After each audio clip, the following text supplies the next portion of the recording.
2024 हमारा लक्ष्य नहीं है। हमारा लक्ष्य क्या है?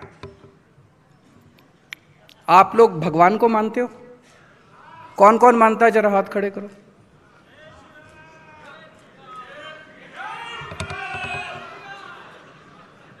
मैं भी मंदिर जाता हूं, भगवान को मानता हूं, खूब मानता हूं।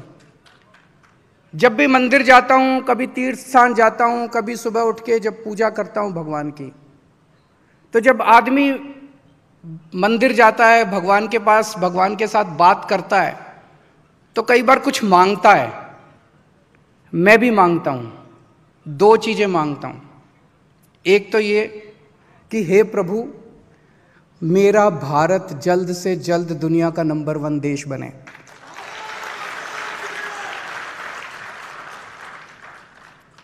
और उसे नंबर 1 देश बनाने में जो भी मैं रोल अदा कर सकूं, मैं वो रोल अदा करूं। तो 2024 में आम आदमी पार्टी का क्या रोल होगा वो इंपॉर्टेंट नहीं है। भारत को दुनिया का नंबर 1 देश बनाने में आम आदमी पार्टी का क्या रोल होगा, केजरीवाल का क्या रोल होगा, ये इंपॉर्टेंट है। और दूसरी चीज मैं भगवान से मांगता हूं कि हे भगवान, जब तक मैं अपने देश को दुनिया का नंबर 1 देश ना देख लूं, मुझे इस पृथ्वी से मत उठाना, तब तक मुझे मौत मत देना। मैं भारत को नंबर 1 देश देखने के बाद ही मरना चाहता हूं, उसके पहले मैं मरना नहीं चाहता। मुझे राजनीति करनी नहीं आती।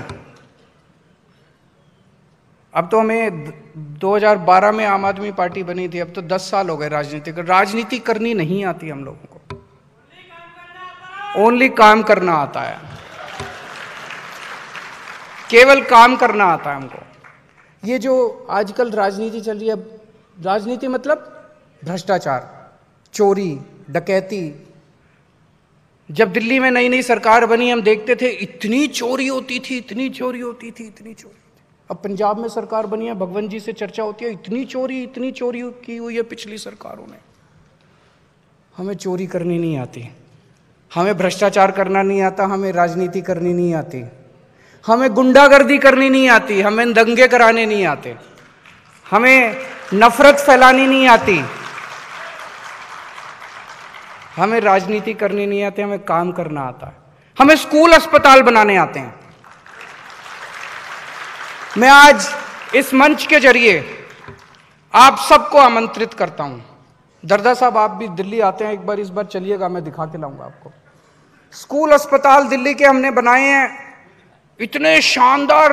पहले दिल्ली में मुझे पता चला महाराष्ट्र में सरकारी स्कूलों का बुरा हाल है कि नहीं है? बहुत बुरा हाल है। पहले दिल्ली में भी बहुत बुरा हाल था। दिल्ली में भी सरकारी स्कूलों का इतना बुरा हाल था, दीवारें टूटी पड़ी थी, छत टूटी पड़ी थी, बच्चे आते नहीं थे, आते थे तो 15-20 मिनट 1 घंटा करके घर चले जाते थे, टीचर पढ़ाते नहीं थे, इतना बुरा हाल था और रिजल्ट इतना खराब आता था।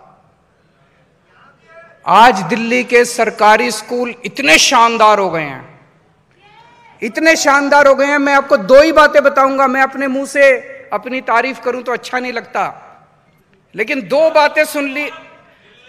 इस बार दिल्ली के सरकारी स्कूलों के 12वीं क्लास के नतीजे 99.7% आए हैं। 99.7% नतीजे। प्राइवेट के भी नहीं आए इतने नतीजे। प्राइवेट को बहुत पीछे छोड़ दिया अब सरकारी स्कूलों ने। नंबर 1। दूसरी बात, इस साल दिल्ली में 4 लाख बच्चों ने अपने प्राइवेट स्कूलों से नाम कटा के सरकारी स्कूल में भर्ती कराया।